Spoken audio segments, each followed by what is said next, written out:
Watchers. If you're not a regular of the program, we multi-stream. So we go where you are. We want to be where you live. And so we broadcast on multiple different areas: Facebook, Periscope, and of course, YouTube. And it looks like we are now live on all three of those platforms. Hello, everybody. Welcome back to another episode of Watching the Watchers Live. My name is Robert Gruler.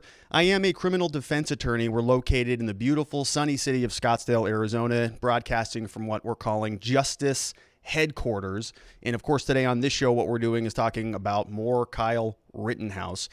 Before we dive into that, I want to just sort of preface and go over a couple things. First and foremost, the reason we do this show, the name of the show is called Watching the Watchers. And a big part of what we do is we hold anybody who's involved in the criminal justice system accountable. And so that can be police officers, can be judges, politicians, prosecutors, basically anybody who's involved. We've worked with, we've seen misconduct from other investigators. We've seen misconduct from bailiffs. We've seen it from basically anybody you can think of, prison guards, everybody.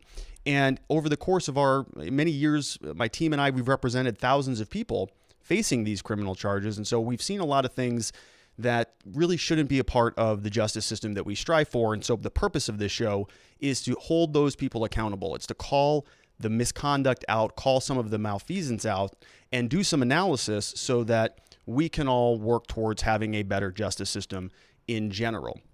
A big focus that we've been really spending a lot of time on this channel is, of course, the Kyle Rittenhouse case. And before we dive into that, I want to sort of just touch on a couple different things. First and foremost, I want to tell you thank you. Thank you so much for being a part of this channel. Over the past week, since we've been covering this story, the channel has grown dramatically. We've had just sort of a massive influx of views, a massive influx of subscribers. I'm getting emails on LinkedIn and Twitter and emails to our office. And it's just been amazing that so many people are so interested in what we're talking about here. This has been something that I'm not super old, but I've been sort of making this my life's work. This has been something I've been very passionate about for a long time. We've built an entire team of people who are on that very same page. We've got over 20 employees here who are very, very passionate about criminal justice reform. And so the fact that we're able to see other people very interested in things like the Constitution, the Second Amendment, your right to defend yourself, concerns about overzealous prosecutors, concerned about people being wrongfully charged with crimes for protecting themselves or for protecting their constitutional rights. The fact that we're talking about these things and the fact that you're joining along as we do such a deep dive into these very topics is very humbling. And I just want to thank you for being here and being a part of that. Also, another funny story. I know that some of our videos have gotten a lot of views. I know a lot of people are watching, and I got a phone call yesterday from my business partner. I'm going to get into the meat and potatoes of the show. We're going to dive into Kyle Rittenhouse here soon, but indulge me for a quick moment.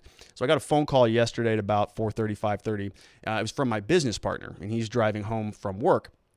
And he calls, and it's kind of he doesn't usually call me around this time. Usually we talk later in the night, and he calls me and he says, "Hey, that Arizona law that passed, but we weren't sure if they were enforcing it or not. Arizona last year passed a no cell phone and no handheld electronic devices law, but it has not been being enforced. It's been on the books, but our local DPS and police officers have not been enforcing it." So my business partner calls and he says, remember that law that we were talking about? We were wondering if they were going to start enforcing it or not. And I go, yep, I know what you're talking about. And he said, well, here's what's going on with that. And so he told me that basically he got pulled over yesterday. He was on the phone talking to his mom, and he got pulled over by an officer. Up until this point, we have not seen almost any enforcement of this handheld driver's law. And so he gets pulled over. He has a conversation with the officer, and the officer tells him, kind of like what we suspected, that it's on the books. They're not enforcing it. And so he just gets a warning. And he calls me and he says, hey, this just happened. And so kind of a funny story. But he says, what's very interesting about this is the officer told him that I'm not going to write you a ticket. I'm just going to write you a warning. And he said, I better pass this information along to everybody back at our office. And so he called me and he told me that. And the officer asked him, what office are you part of? What law firm, where do you work? And he said, R&R Law Group. And the officer responded, oh yeah, the Watching the Watchers guys. And that was just he wanted to call and tell me because he knew how excited I would be about that. And the conversation, I don't want to out this officer. I know it's probably kind of a faux pas to support this show if you are on the law enforcement side or if you are a prosecutor or a judge or any of those things. But I've had other people tell me that they, their sort of entity, the body that they work for, sort of would be opposed to the purpose of this show, but yet they're still fans. And the conversation between my business partner and this other gentleman, this other officer, was very cordial, very nice. He got a warning and he went on his way, and they both kind of parted as not friends but accomplices, or I would say partners to a certain extent. He's on one side of the law, Ryan is, and the officer's on the other side of the law.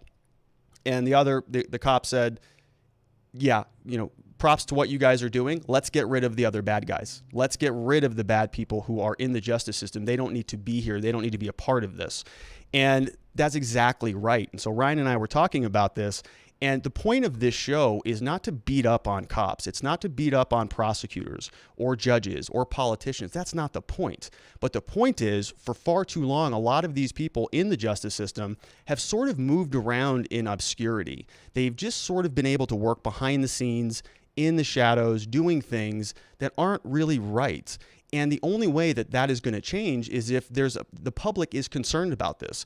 If you and I and the people who want to see true criminal justice reform, if we're involved and we're engaged and we're active, then we can start to see some real movement in the justice system. But without that, then everybody can just hide behind the scenes. And so the purpose of this show is to talk about that. Now, the reason I wanted to go into this big, long preface is because today we're talking more about Kyle Rittenhouse. Previously, we've spoken about many other stories. I've covered many other different situations involving the police and other people, but this is a big story. I don't really realize or think many people understand how important the story is. It's one of those, in my opinion, once in a lifetime stories. I really haven't seen anything like this before in 7 years of practice, 2 years as an intern, and then more time in law school and college. I just haven't seen anything quite like this. Everybody is invested in this case, and for good reason. This is going to be a seminal case that involves self-defense, involves the right to protect yourself, which is so fundamental. It involves the right to possess and use a firearm. It involves the right to protect property, the right to protect your life. And so this is going to be a big deal. And I want to make sure that we spend enough time discussing all of the various facets of this case.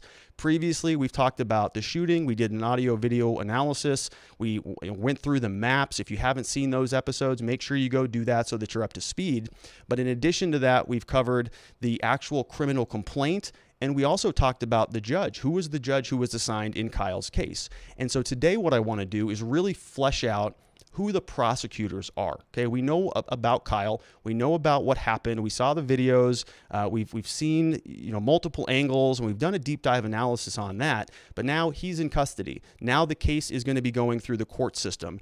And one of the biggest components to this entire thing is the prosecutors. There's a number of different prosecutors who were assigned here. We're going to go through them in great detail today.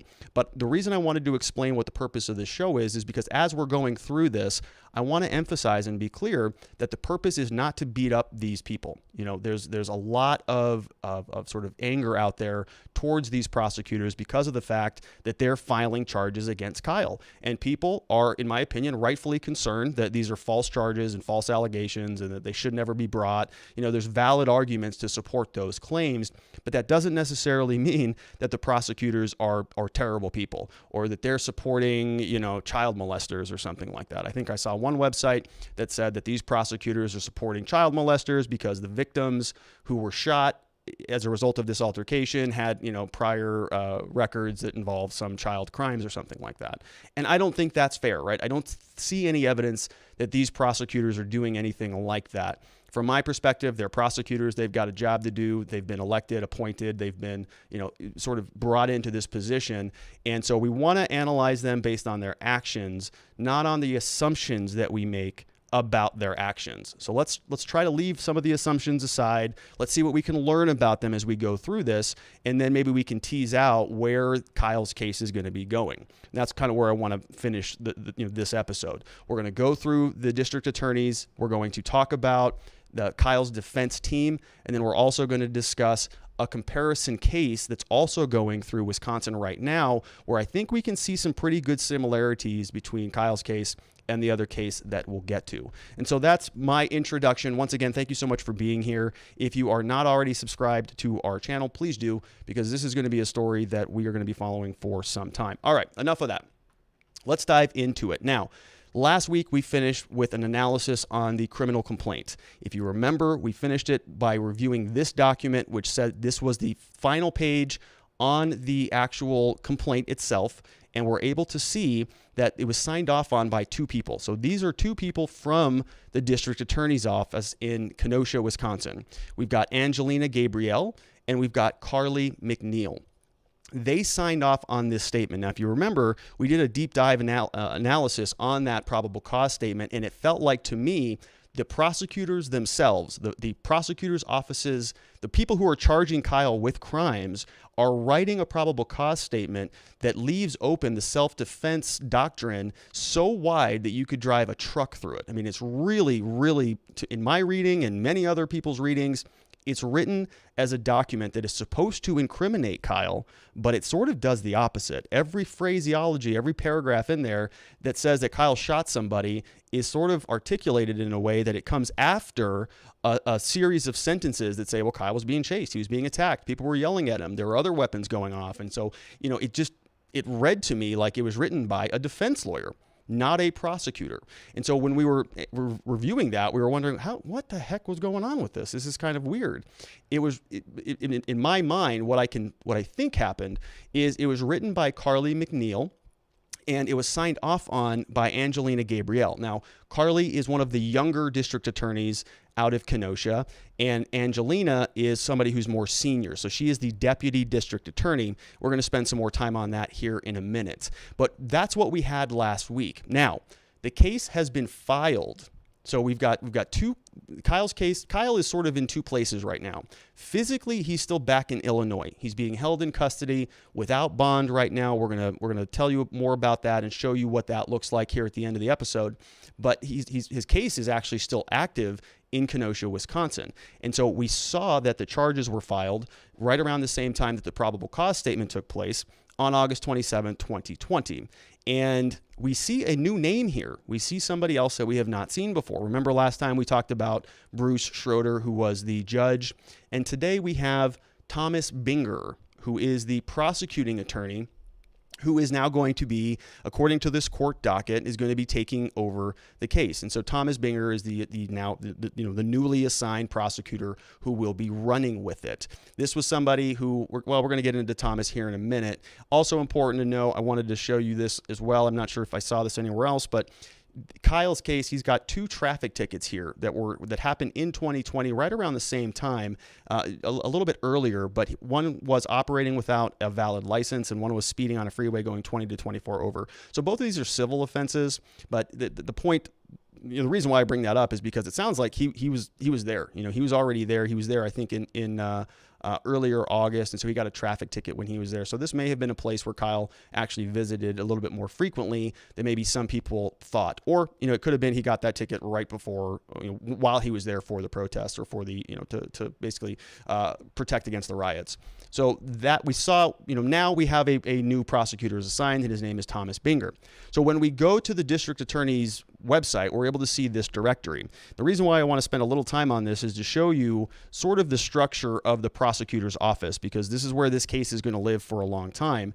And we see here at the very top, we've got Michael D. Gravely, who is the district attorney. This is somebody who is very high up. This position is elected. They typically will serve a term for 4 years. In Arizona, it's 4 years. In Wisconsin, it's also 4 years, but they run for office. They get elected. And so they're in a little bit of a different position than some of these other prosecutors. This is an elected position, but these other positions are just jobs. They apply for a job, they get appointed, and they sort of stick around and serve at the pleasure of the district attorney. They're all assistant district attorneys. We also saw that Angelina Gabriele was the deputy district attorney who signed the complaint down here. So she is fairly high up, right? She's the deputy district attorney. And then we saw that Carli was the individual who actually signed off on the complaint. Carli McNeill is down here, and she signed off on the complaint down here.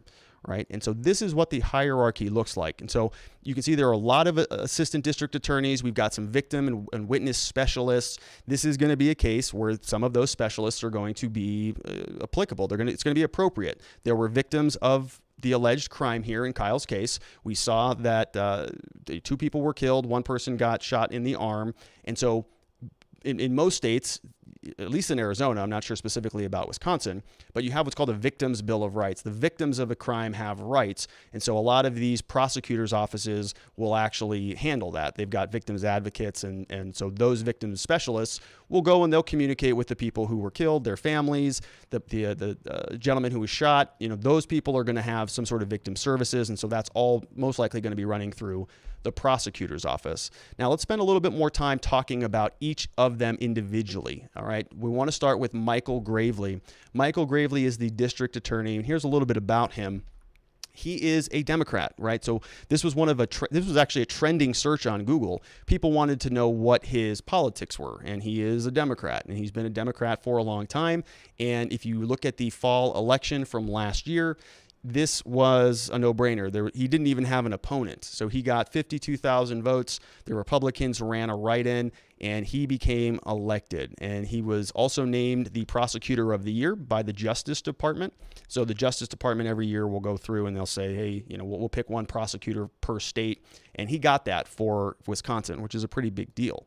Important to remember that this district tends to lean very, very sort of Democratic, and Trump won this election won this county by literally 255 votes.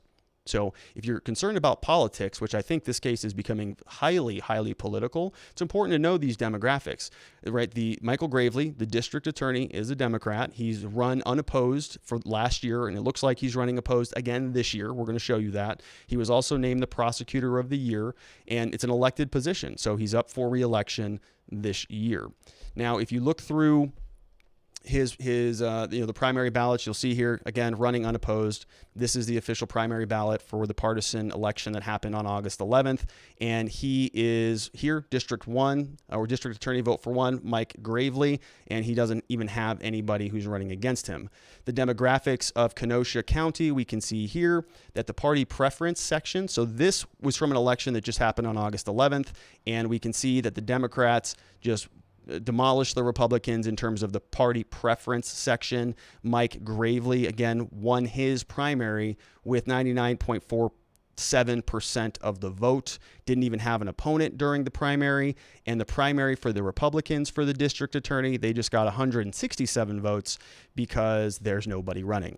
So it is political, but just based on this, I don't really see any basis for implying that what Mike Gravely, which is the district attorney, the prosecutor, what he is doing, I don't really see a strong political incentive here. He has no opponents already, unless somebody's going to run for office quickly and get on the ballot.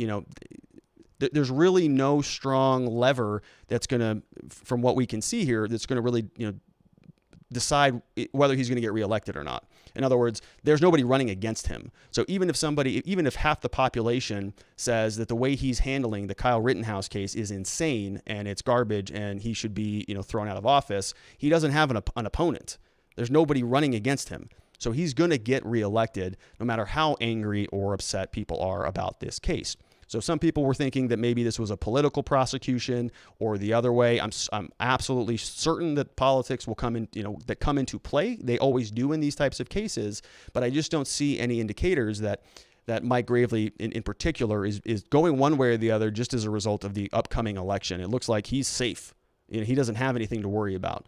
So that's important to know. Now, ultimately, he is responsible for everything that's happening out of his office. So the buck stops with him, right? We're going to talk about 3 other prosecutors who work beneath him, but he is the one, the buck stops with him. In Arizona, our county attorney has a very, strong relationship with the Board of Supervisors for the county. They're very interconnected with the governor's office. It's all very political, but it's probably the same situation here. And so Mike Gravely is going to, he's not really under the gun as it comes to his election. So he's got some wiggle room there without fearing that he's going to lose his job. But it is important. This is the person who makes these big, hard decisions. We're going to learn a little bit more about him. Before we do, I want to show you the mission statement from the District Attorney's Office. You can see here it says the primary mission of Kenosha County District Attorney's Office is to uphold the rule of law, vigorously prosecute criminals, and seek justice for the victims of crimes. The DA is a constitutional officer, blah, blah, blah.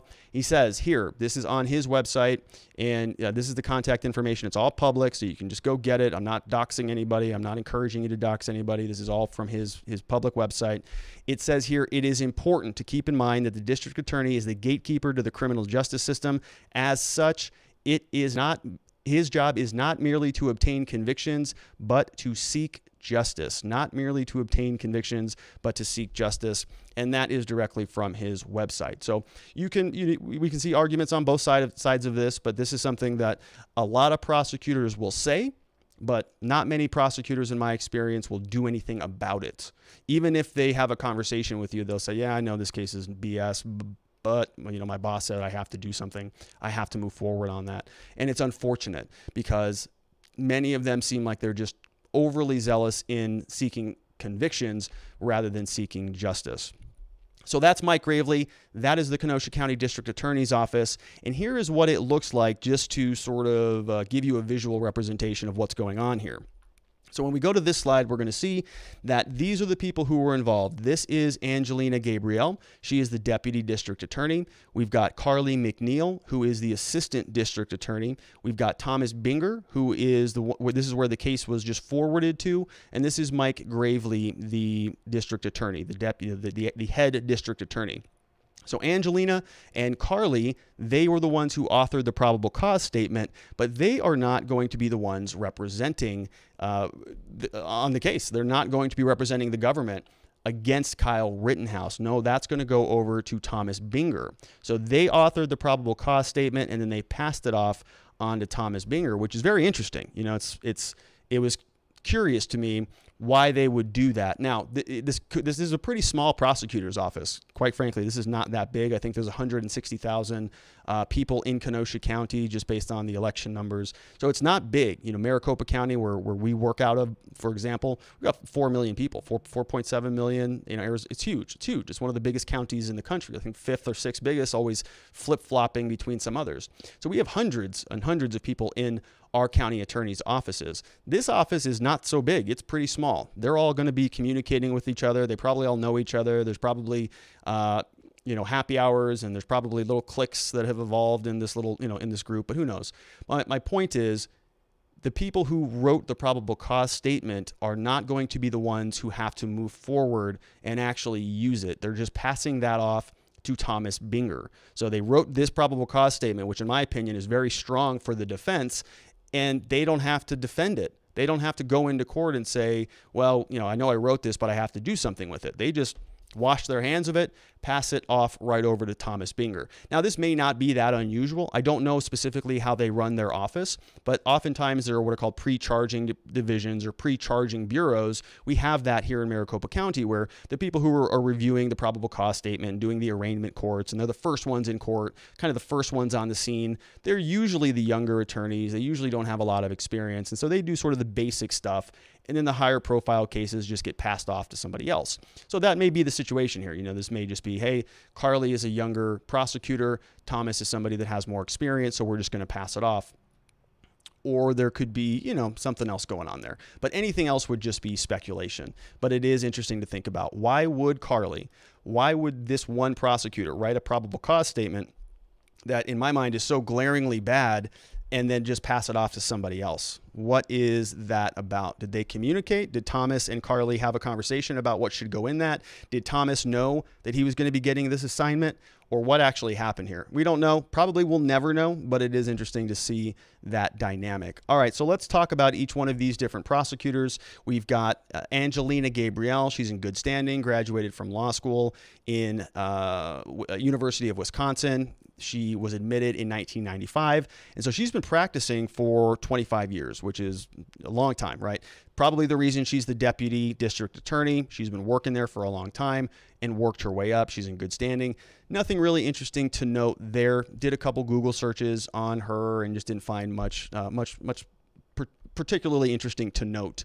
The next prosecutor is going to be Carli and McNeill, also a part of the Kenosha County District Attorney's office.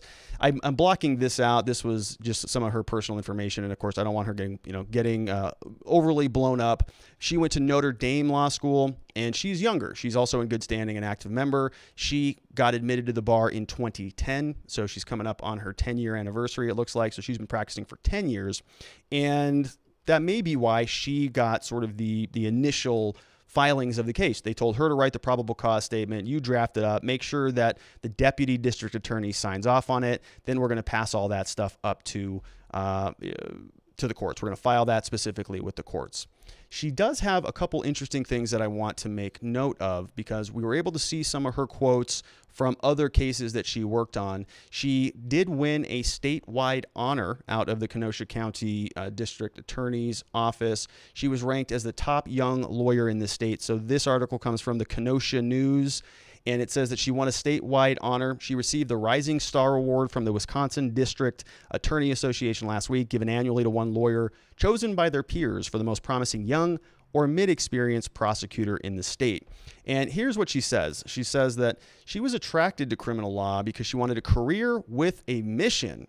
And this is something that a lot of prosecutors say. She came to Kenosha County after an intern, joined the staff in 2011. She teaches criminal justice at the Department of Wisconsin, Parkside.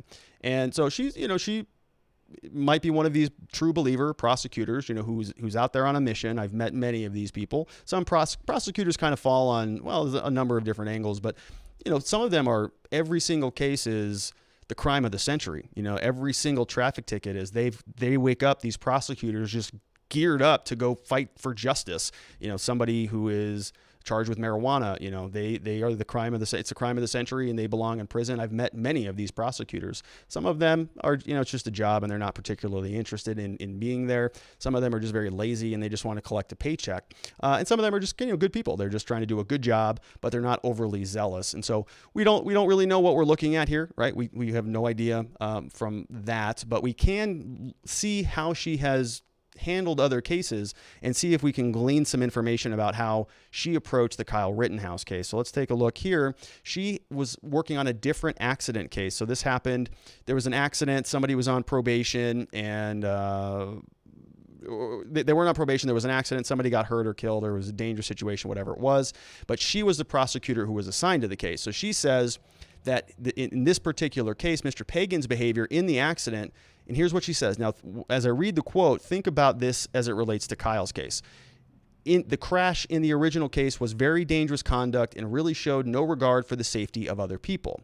However, she told the court that since the crash, Pagan was cooperative. He was a good witness. He was involved in basically communicating with the court. And it was significant that Pagan was willing to testify and come to court and that it shows progress in terms of his thinking pattern. So this was somebody who said, the reason why I wanted to point this out is because remember, Kyle, from what we know thus far, actually spoke with the police. I think when he turned himself in Illinois, he had a conversation with somebody there. We saw from the criminal complaint and from the probable cause statement that part of the government's evidence was a statement from Kyle Rittenhouse. So presumably he's having conversations back and forth. Did Carli McNeill, she signed off on it, so she obviously knew about it. Did that influence her writing of the probable cause statement? So in another case, she thought that because the defendant was very sort of forthcoming and open, that was a mitigating factor. Is that the same thing that's happening in Kyle's case? Did she see that he was communicating or see some of the elements of self-defense and write a probable cause statement in a way that defense can use it to open up the self-defense claim in Kyle's case? We just don't know. Another interesting thing that Carli had discussed in that other story was that she offered the court what's called a no recommendation for sentencing. So you see this part here, McNeill offered the court no recommendation for sentencing. And so that may sound sort of innocuous, not a big deal, but it is kind of a big deal. What we're talking about with no recommendations or what we call no agreements pleas is when the court the government typically wants to come in and ask for, the maximum, or what's called a presumptive sentence. They want to get their pound of flesh out of the defendant. And so when a defense attorney can communicate with the prosecutor's office in a way that the prosecutor will then come into court and say, we're not going to ask for any penalties here. We're just going to say that we've not come to any agreements, and we're going to leave the discretion up to the court. So the government's just not even going to ask for anything. They're not going to ask for a penalty or for prison or for fines or probation or anything. They're just going to say, we've got no agreements here, Your Honor. You make the decision. So it's sort of like deferring to the court, which is a good thing in a lot of situations. The prosecutor's office, their job is to prosecute people. The court's job is not to prosecute people. Sometimes it feels that way, but that's not their job. And so if the prosecutor's office is giving an opportunity for the court to say, we're not going to ask for anything harsh, we're going to let you decide, maybe that's a good sign. Maybe that's because Carli is sort of more inclined to be a little bit more lenient than some of the other prosecutors. So you can't read too much from that, but it is interesting to see if we can see some patterns from some of these other prosecutors. All right, so that's Carli. Let's now talk about the actual prosecutor who was assigned in this case, and his name is Thomas Claire Binger. And again, this is from the Wisconsin bar website. You can see that his photo was not there, but I added it in there for us. He's been practicing for a long time. He's been practicing for 24 years, which is 1 year less than Angelina. He's also in good standing. He's an active member. He went to the University of Michigan Law School, and he is also on LinkedIn. And I sent him a little request to see if maybe he wants to, to network just like everybody does on LinkedIn. But he says on his LinkedIn profile, I am a criminal prosecutor in Kenosha, Wisconsin. I've been a trial attorney for 20 years, prosecutor for 8, handled all types of criminal prosecutions, including homicides, sex assaults, drugs, drunk driving, so on and so forth. And so he's been around for a very long time, somebody with 24 years of experience, 20 years handling all these types of criminal prosecutions. He's probably one of the more senior prosecutors out of the district attorney's office. You can see him. He's a good-looking guy. Looks like he's got probably a lot of confidence in the courtroom. And so for whatever reason, the district attorney's office, they just, they made some maneuvers and they assigned it to him. Haven't really been able to find much else about the guy. There was one other story where he made some comments about a child pornography case where there was a gentleman who was a firefighter who used to work in Kenosha or a different neighboring jurisdiction, and that individual was charged with multiple counts of possession of child pornography, which is a heinous and very serious crime. And the only indication of basically what I could find about how does Thomas Binger operate was he wanted that guy to get sentenced to what are called consecutive terms. So he wanted them to follow one after the other. So let's say you get convicted of 3 crimes and they're 5 years of prison each. Well, you could run those consecutively, meaning you run the first 5, then you run the second 5, then you run the third 5. So you're in prison, you're in custody for 15 years. That's what Thomas Binger wanted in that one particular case. In what the judge ended up doing was saying, no, we're not going to stack them on top of one another. We're going to run them concurrently. So he's going to run the sentence for all 3 at the same time. All 3 of those cases, all 3 of the 5-year statutes or sentences are going to run at the same time. They're going to start and end at the same time. And so Thomas Binger was a little bit more, was asking for a much harsher penalty than the judge ultimately imposed. And so you can take what you want out of that. Maybe he's a more harsh, more strict, more by the book prosecutor. We don't really know. It's just one case. It's hard to draw any conclusions from that. It's hard to see a pattern with just one case. But that's a little bit about him. He also ran for the district attorney's office in a neighboring jurisdiction. I think it's called Racine, Racine.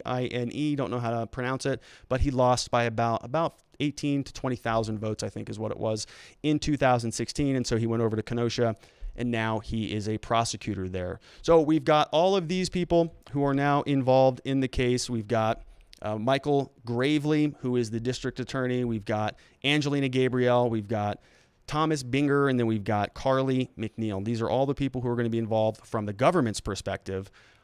What about Kyle's perspective? So on the defense side, Kyle's got 2 attorneys thus far, and we know who they are. Last week, I wasn't sure exactly who they were going to be, but the first person who I uncovered is somebody who's pretty nationally renowned. His name is Lynn Wood.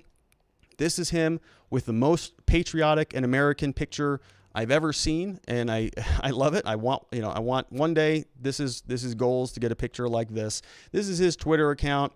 He's had some issues with Twitter recently, and so there was some apparently as notice occurred that he was going to be representing Kyle, Twitter sort of blocked him or deactivated him or something like that. But here is from his bio on his website. It says that his firm strives to achieve the legal ideal of fighting to obtain justice for its clients who have been falsely accused. And so that's kind of what I read about Lin Wood. I didn't see much criminal law experience in his background.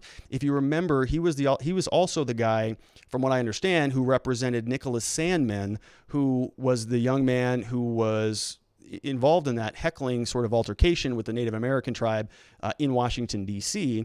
And then he started suing CNN and all these different places. And my understanding is he had a settlement. It's not criminal law, so I don't spend a lot of time on those issues. But that's what I remember Lin Wood from. I don't remember...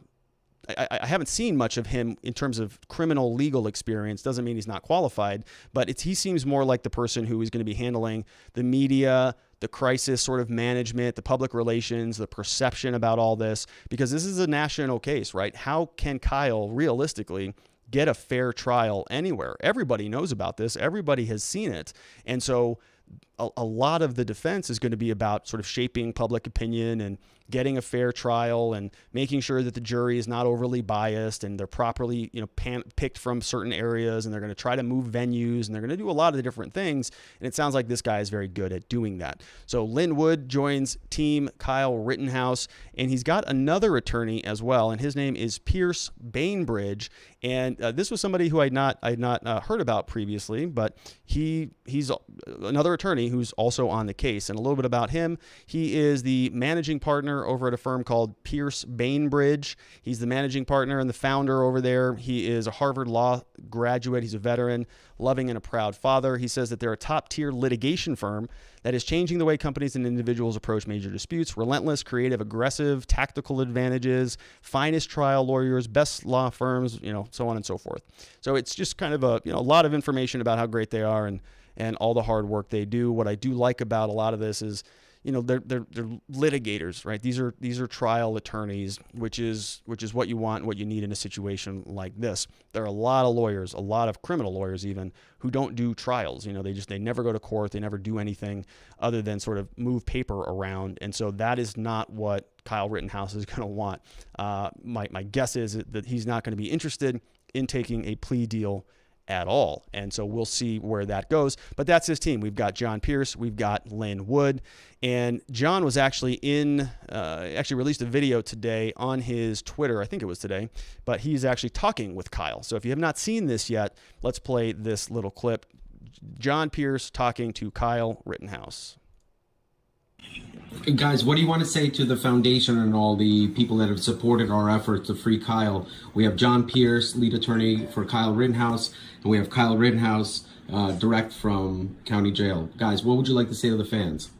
I just want to thank every single one of you from the bottom of my heart for the underlining support. It's just amazing. I want to thank all of you for the mail I've been receiving. It's been really helpful. Just want to let you all know that I'm going to be out of here soon, and stay strong, and I hope to see you guys soon. And I want to say that this is 100% self-defense. If this is not self-defense for Kyle Rittenhouse under these circumstances, then no one can protect themselves, no one can protect their family, and no one can protect their country. This is a watershed moment in American history. A very bright line has been crossed. The right to self-defense is a God-given right, and we are not going to allow a prosecutor in Kenosha, Wisconsin, to take it away from Kyle Rittenhouse. Thank you so much for all the support. All right, so that's a good statement there from John Pierce. Give him a follow on Twitter if you want to follow him, Cali Kid JMP, and then we've got Lin Wood over at Lin Wood.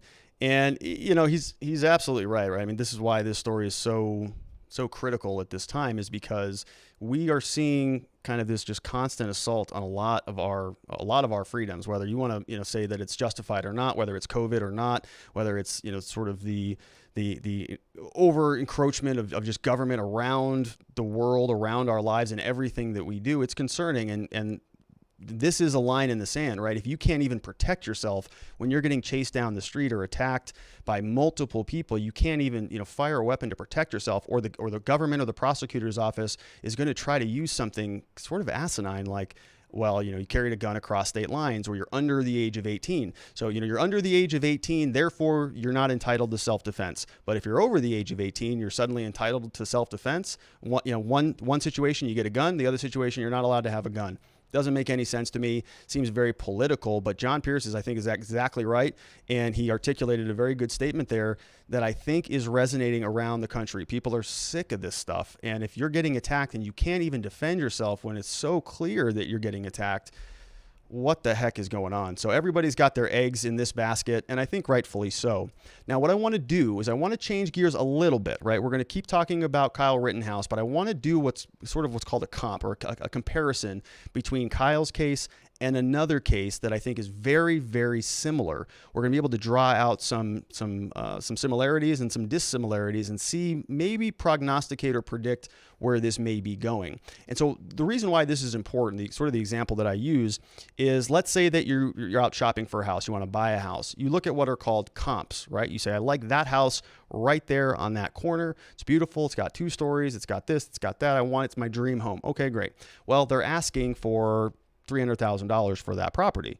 And you say, well, that sounds like a lot.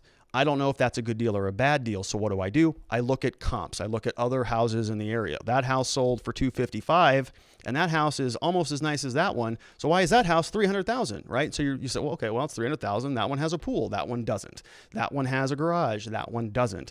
And you start to see, okay, that makes more sense. And now I can see some similarities.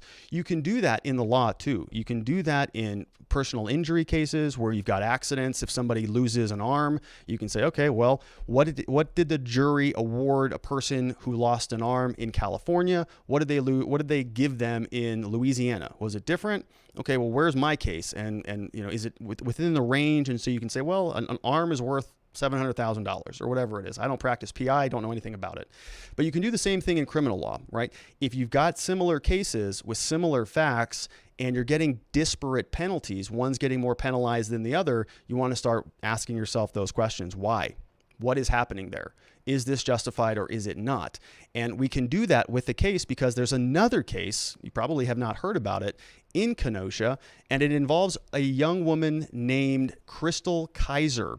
I want to run through this story because, again, this is going through Kenosha, and there's a lot of similarities in this story. Now, Chrystul is about 2 years further down the road in her litigation process than Kyle's is.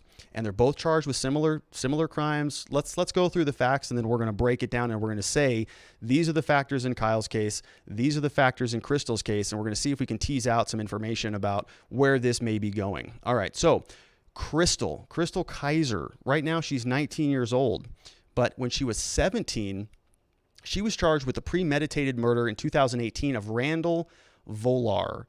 And it's kind of an interesting story. So Chrystul, she was 19 now, but back then she was 17.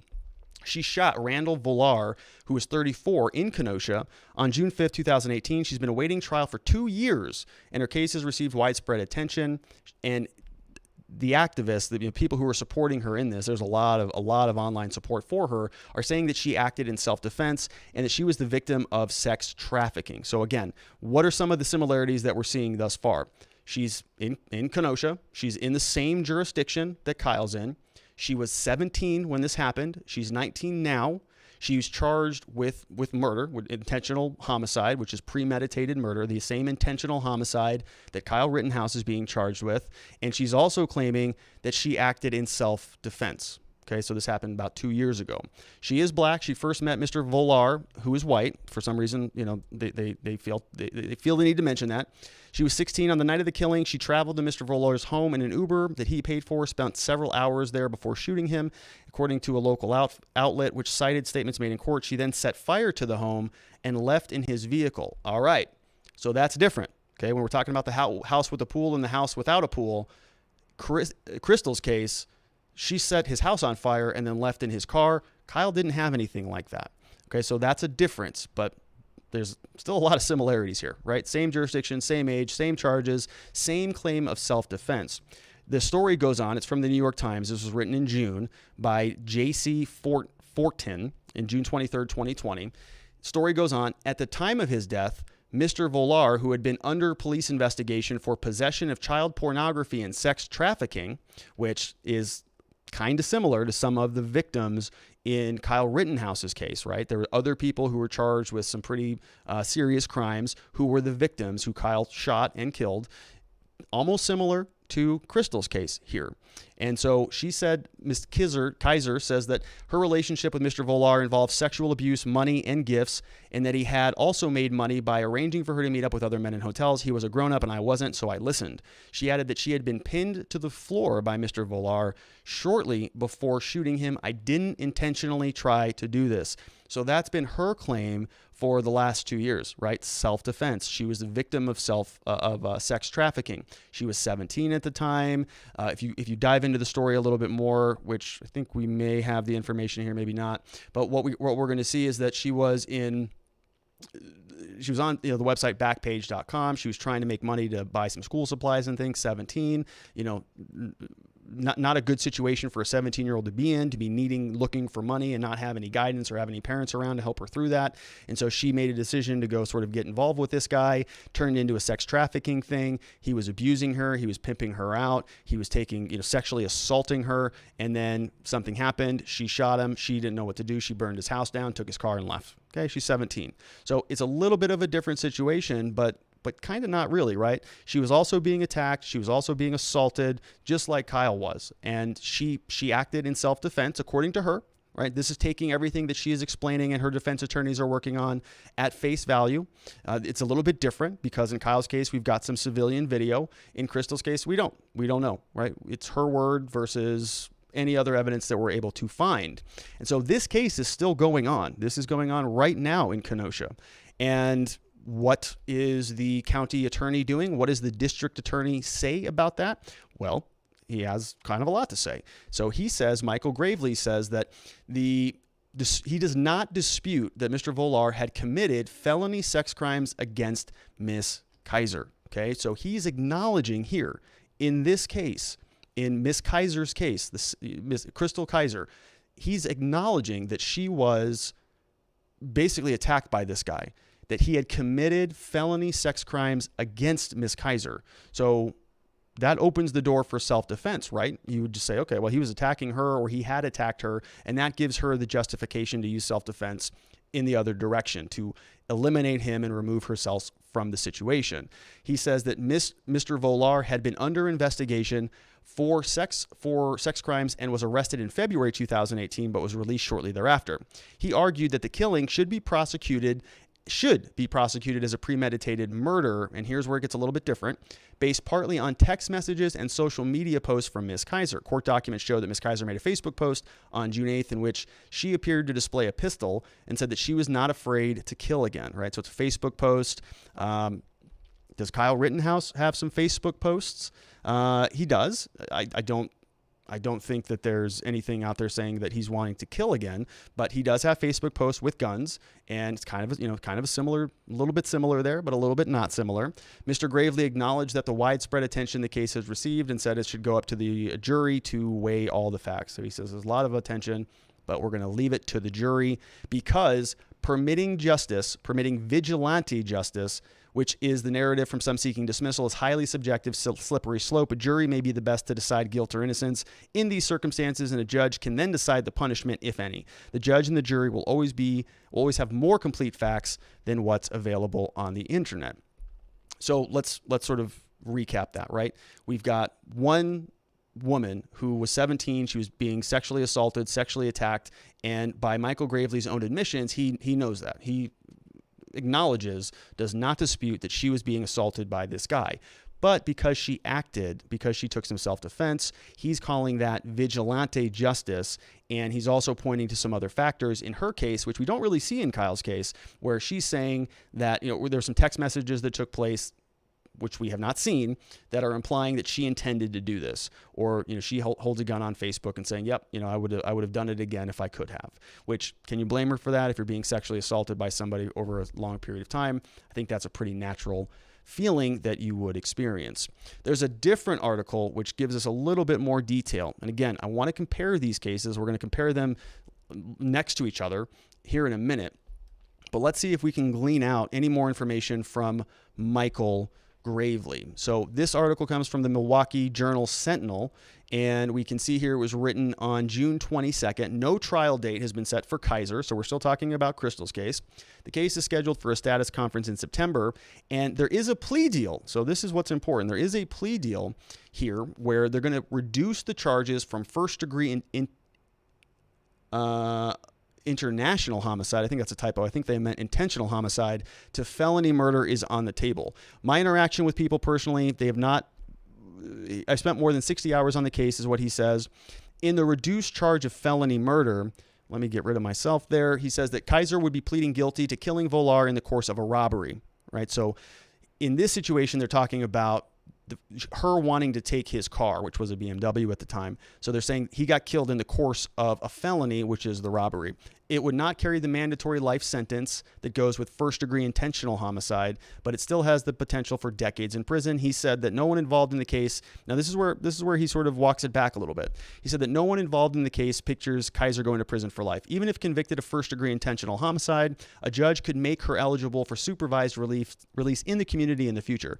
Even if she's convicted of a homicide charge in there, Ms. Kizer, at her young age, with the offense that Mr. Volar committed against her earlier, she is never a person who will be incarcerated for decades. That is not going to happen in this case, is what he says. Okay, so there's a little bit coming from both angles there, right? On the one hand, he's saying there's more evidence there that this thing was intentional, that she sent some text messages. She also indicated that she was going to take his BMW. She posted some Facebook posts after the facts, sort of boasting that she, did this, and he wants to continue to prosecute it. They want to reduce it from the intentional homicide charge, so that she, woke up and said, "I'm going to go kill this guy," to "I killed him while I was robbing him."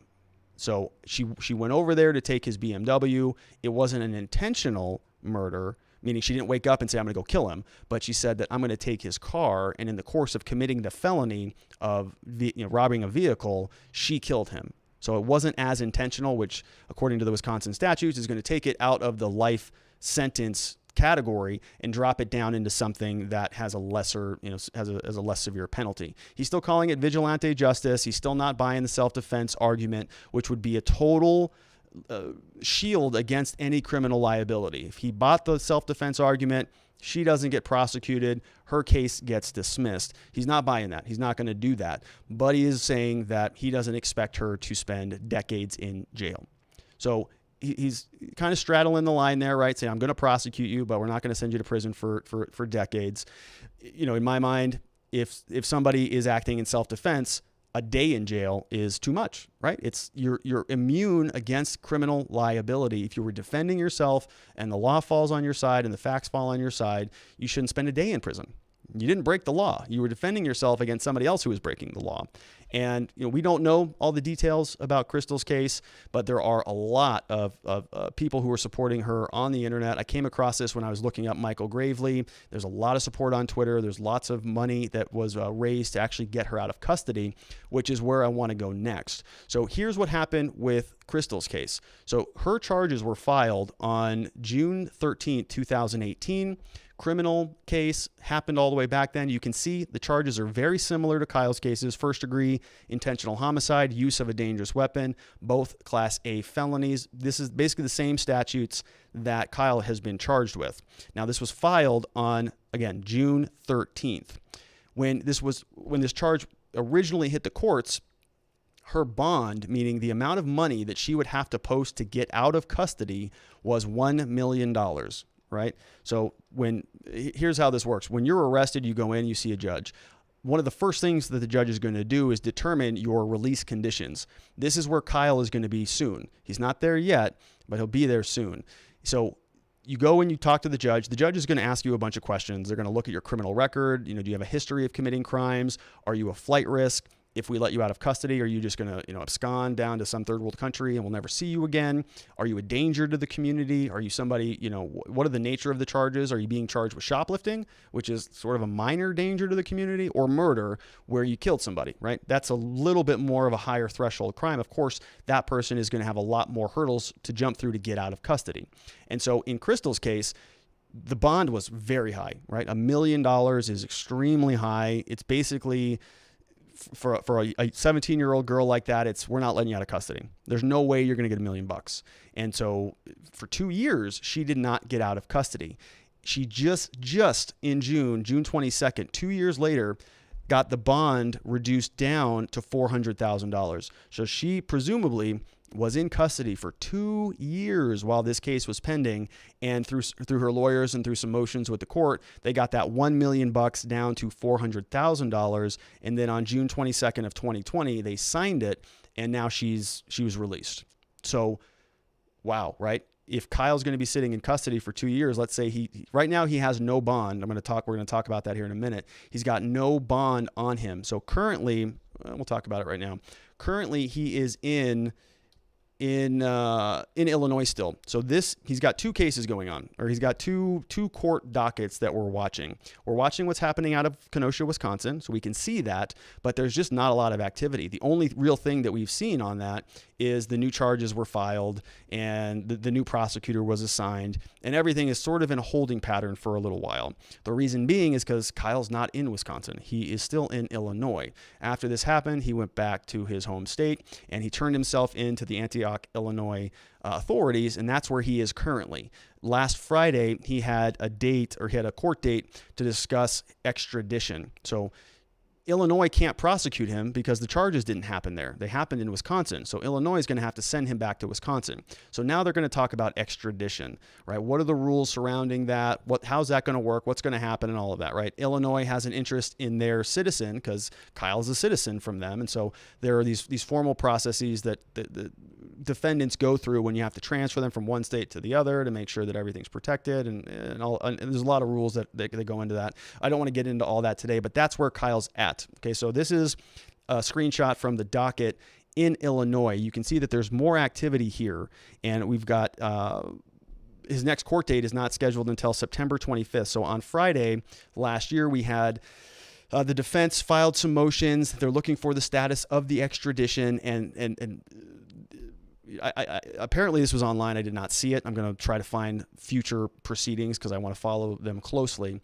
But basically, all of this sounded like it was a continuance. So they had an extradition hearing date set. They continued it out until September 25th. So that's when his next court date will be, but it's not going to be in Wisconsin. It's still going to be in Illinois. So he's got to wrap all of that stuff up first. It sounds like at this point, there is no bond for him. So he's going to remain in custody at least until 9/25, at which point they're going to decide what to do, whether they're going to extradite him or how they're going to transfer him out of Illinois and into Wisconsin. Then once he's in Wisconsin's custody, then we're going to be able to talk about release conditions. Okay. Chrystul got out. It took her 2 years. It was $1 million bond, reduced down to $400,000. Now she's out of custody. What's going to happen in Kyle's case? Is it going to be the same thing? Are they going to put $1 million bond on him, or is it going to be lower? Are they going to put a $400,000 bond on him, or is it going to be even lower? Is it going to be even higher? What's it going to be? If it is very high, or maybe it's going to be no bond. Maybe they're going to say, well, he shot 3 people. She only shot 1. Therefore, it's a $3 million bond, not a $1 million bond. Anyways, whatever it is, Kyle's going to need resources to do that, right? And there's a lot of different fundraising and organizations that are taking place all across the internet. I would encourage you to vet those.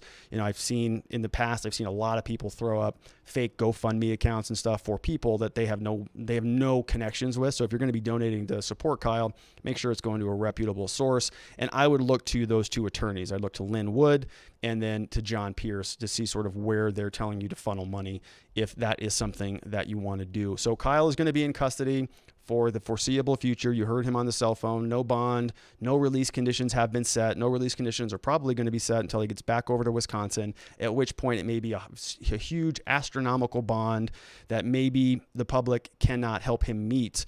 But if it is anything less, then he may be getting out of custody. which would be ideal. These cases tend to go on for a long time. We're talking about Chrystul's case. It's been going on for over 2 years, and it's not even done yet. They're still, appealing orders and all sorts of stuff. So if you're on Team Rittenhouse, you're in for a long haul. We are all in for a long haul. We're going to see where this goes, and we're going to keep following it. But let's go through and let's kind of do our final conclusion of the analysis that took place here, right? Here is what we're able to synthesize from both people. Both Kyle and Chrystul were charged with intentional homicide, right? And other charges. Both of these are the same. The age of the defendant, Kyle, of course, was 17, and Chrystul is 17. She was 17. She's 19 now. Both cases, we've got guns that were used. Kyle's case was an AR-15 style weapon. Chrystul's was I believe, a handgun.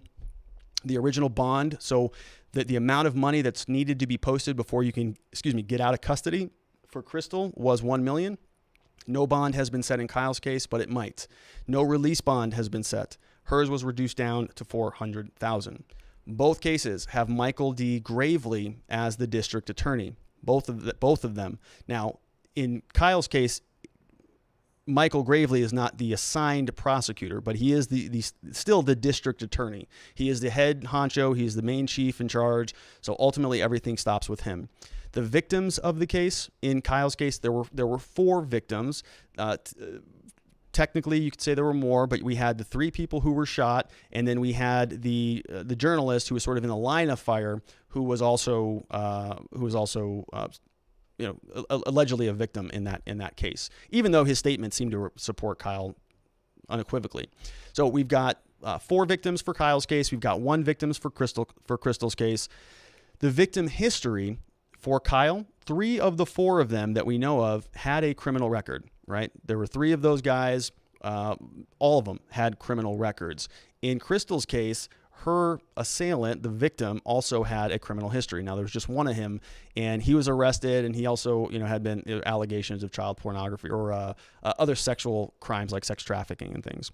Cause of death in both cases were gunshot wounds. Gunshot wounds multiple to the two people who died in Kyle's case. Gunshot wound to the head for Chrystul. Then we've got premeditation. Okay, these are going to be where the big questions come into play. Premeditation. People are going to be saying that Kyle, the reason his was premeditated is because he got a gun and he traveled to Kenosha and he basically knew what he was doing. He knew that he was going there and that he was going to shoot somebody. Therefore, it was premeditated. He had to get a gun. He had to load it up. He had to get his med kit, and he had to do all this stuff, and he had to travel out to Kenosha. And in other words, he was sort of provoking the situation. He was there as a provocateur, and because of his presence there, he instigated the whole situation. Therefore, he doesn't get to claim self-defense. That's going to be the government's position. We're seeing a lot of politicians. That's their position. They're all saying that he's a white supremacist and a murderer and all these things. I don't see any evidence of that. I don't think there is any evidence of that. If there was any evidence of actual evidence other than just people popping off on Twitter, I think we would see it. And I just have not seen that yet. The fact that he had a firearm, the fact that he went from one state to another, that's all normal, lawful behavior as far as I can tell. In Chrystul's case, it's a little bit different when we're talking about premeditation. So there's an indication of what we call forethought, right? Forethought means that a person thought about it in advance. They thought about killing somebody. It's called malice aforethought when you're talking about murder. They had malice in their heart, and it was something they thought about before they did it. If that is the case, that is a required element of murder, right? If you did that, if you thought about killing somebody, then you went and killed them, you had the forethought to go do that. That's what they're saying happened in Chrystul's case, largely because there were some text messages that took place and because they said that she had an ulterior motive, which was to steal his BMW, right? She wanted to take his car and leave, and then there was some other pictures after the fact sort of championing that she wanted to do that. So it's a little bit different. I think this is actually more in favor of Kyle's case, right? It's actually in his favor. I think there's less evidence of any premeditation in his case, whereas in Chrystul's case, it sounds like they have some more evidence of that. So this is actually better. Also, in Chrystul's case, there is text messages. Okay, we've got some direct evidence that there were text messages back and forth, and that's it. We don't have any other video. We don't have any other evidence about what took place inside that home. All we have is her word versus whatever evidence exists, right? Because the other guy's dead. He's not going to be coming into court to testify. So we've got text messages, but no video. In Kyle's case, We've even got video on this one, right? So we've got civilian video from multiple angles showing that he's been attacked from a number of different locations, from a number of different angles, different people, skateboards, handguns, guns popping off behind him. You know, the evidence is, in my mind, from what we can see here, is more overwhelming. If we go back to our house comparison analysis, this is a nicer looking house. This house has more features. We can do more with this house because the facts of the case are better, right? They just serve us better than in Chrystul's case. Now, I understand, you know, Chrystul, this is not to sort of impugn her case or to say that her case is not justified or that we shouldn't be also supporting her. It's just saying that some things in Kyle's case are better than her case from just sort of objectively from the facts. And then finally, we have the plea deal. So in Chrystul's case, the offer from the prosecutor's office, from the district attorney, is to reduce this down to felony murder. So it would go down from intentional homicide down into felony murder. And in Kyle's case, we don't have a plea deal yet. The case is just too early. And so this is where the big question comes into play. And this is where, you know, there's going to be some interesting things that happen over the next months or years. What is going to be the plea offer for Kyle Rittenhouse? From what we've seen thus far, doesn't look like the district attorney is going to just drop the charges. Doesn't look like he's going to dismiss them. Okay, we have a similar situation with Chrystul's case where she is also claiming self-defense. She was also 17. It was also a gunshot wound. She was the victim, according to her, of sexual assault, sex trafficking, and this was a case of self-defense. Kyle Rittenhouse's case is very similar. Also 17, also used a gun, also gunshot wounds which killed people, also under attack, also claims of self-defense. Both of those are being prosecuted. The district attorney, Mike Gravely, has been going on this one for 2 years, right? With no online petitions, money being raised. The only real progress that we've seen thus far is a reduction of the initial bond, which was $1 million, dropped down to $400,000. And there is a plea deal which will leave her without having a life sentence. Is that what we can expect in Kyle Rittenhouse's case? And if it is, what is he going to want to do about that? Right? Is he going to accept that deal? Is he going to take a felony murder plea deal based on what he did? Whoa, I can't imagine that he does, and I can't imagine that his defense attorneys would accept that either based on the evidence. His case seems a lot more clear than some of the other cases, Chrystul's case in particular. And I think she's also got a good case, and it's a little bit more clear because we have video. She didn't. We've got evidence of self-defense. She doesn't really. She's got some more premeditation stuff going on in her case that we have not seen yet in Kyle's case. Now, if other stuff comes out and Kyle's texting with his friends, like, I can't wait to get over there and start wipe out these Antifa goons. If he says something like that, that's going to change the equation a little bit, but we just haven't seen any of that. And I'm not sure that exists. If it did, I think we probably would have already seen it. So this is where we are at now. Things will sort of calm down, I think, a little bit in terms of the pace of developments. It's been very fast paced talking about Kyle Rittenhouse because a lot has been going on very quickly, as is normal in criminal situations. It all happens quickly, and then there are these periods of quiet while we're waiting for the court system to sort of catch up. The defense is going to get on board. He's going to get extradited. Something's going to happen. He'll get moved over to Wisconsin. The case will keep pending. He'll have release conditions set. He may get out of custody. He may get out with a very high bond, or he may have no bond, and he may have to stay in there pending the outcome of the case. So this is going to go on for a long time. So if you're invested in this, buckle up. The next court date is going to take place out of Illinois on September 25th. My understanding is they're going to be broadcasting some of these things live, so we're going to see if we can kind of chip into that, or maybe do a live stream as they're going on and offer some commentary on that. But that's what we've got for today. We did a deep dive into the prosecutor's office. We've already talked about the judge. We know a little bit more about Kyle's defense team, and we're going to continue to follow along as this progresses. Now, let's go over. I've been talking a lot, and we are just at about an hour. Let's see what the comments say. See if anybody has anything to chime in on it. And we've got from Salem High School volleyball. How can someone be held in custody for so long? What recourse do you have if you are found innocent? Yeah, so this is a great question, and it's unfortunately not an easy question to answer. But here's how it works. Technically, a judge can keep you in custody if the law says that there's no bond. They can keep you in custody for as long as the case is going on. That's just the law. So they think in Arizona, for example, if you're charged with sexual assault, if you're charged with rape, they will hold you in custody with no bond. You just can't get out. You are technically innocent until you're proven guilty, right? But you're still in custody because the law says that society's interest is greater in keeping you off the streets or keeping you out of society. It's greater than trying to protect your constitutional rights or your presumption of innocence. The rules have just been set that way.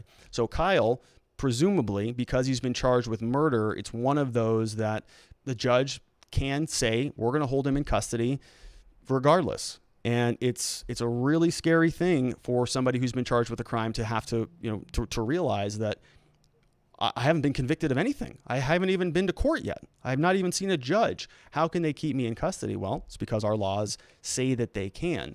And you're seeing a lot in politics right now. A lot of the justice reform people, myself included, have a lot of issues with some of these bail rules and some of these issues about, saying that it's $1 million bond. Essentially, you cannot get out. And, so the rich kind of have certain privileges that a lot of the poor people don't. They can get out of custody, but people like, Kyle Rittenhouse, who, as far as I know, doesn't come from a multi-million-dollar family or anything like that, with Chrystul, these types of people, they get charged. They are held in custody for years and years and years while their cases are progressing. And it's a sad thing. And so, hopefully Kyle's bond is not set at $1 million or $400,000 so that he can get out of custody. The rationale being that, is he really a threat to society? If he is released from custody, is he going to go back out and start shooting people? No, he's not that type of person. This was a situation where he was very fought. Even from the video, I haven't seen him fire. He didn't fire more than necessary. He dealt with the people who were attacking him, and that's it. And he even pointed his gun at somebody else who put their hands up, and he didn't pull the trigger. He said, okay, this is done. He turned around and he walked towards the cops. So I just don't see any evidence that he's a flight risk. Don't see any evidence that he is a threat to society. Or to himself or to the world at large. So hopefully the bond is reasonable, but we are going to see. Somebody else says, don't ever take a plea deal.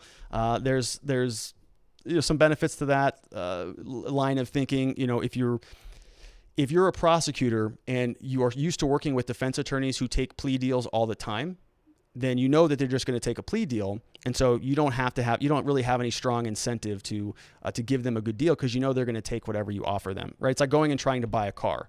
If the car salesman knows that whatever you want that car, you're going to take it no matter what the price is, why would he reduce the price down?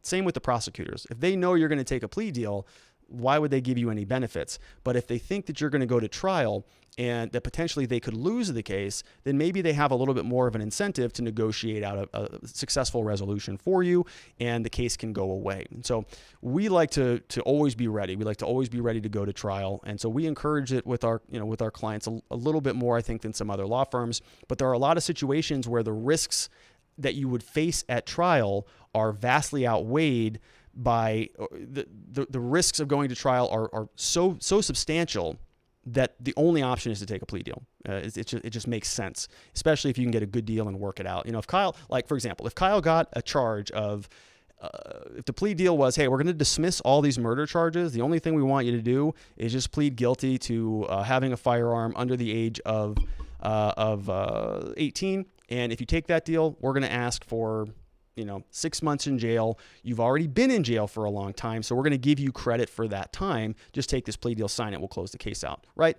As a defense attorney, it's a really difficult to not encourage them to do that. You would have to say, yep, that's a pretty good deal. Why? Because if we reject that plea deal and we go to trial and lose, you go to prison for the rest of your life. So we're going to take this, we're going to bite the bullet, and we're just going to take some of these charges. We're going to ask for a conviction. We're going to accept it, but it's going to be the right outcome for you. So maybe that'll happen.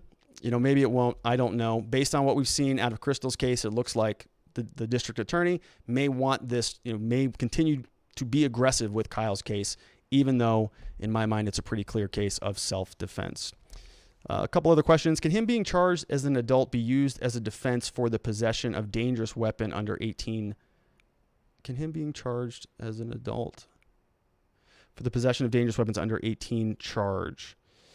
I understand what you're asking, but I think the answer is no on that. Yeah, so they're gonna say it's a conflict of rules. I don't know specifically how Wisconsin is going to handle that. I understand what you're saying. You're saying that the fact that he's over 18 or he's under 18, they're charging him as an adult. It should negate the fact that they're charging him with being in possession of a firearm because he is under 17. How, if they're trying him as an adult, they kind of don't make sense. So they're overlapping, but I don't presume that there's going to be any conflict there. 3 guys that got shot were all felons and had criminal records. What are the odds? Hell yeah, Trump can pardon him. Kyle's gun will be on the Dr. Phil show being interviewed. Jedi Master says, after shooting the guy in the arm, he stood up and 16 shots can be heard.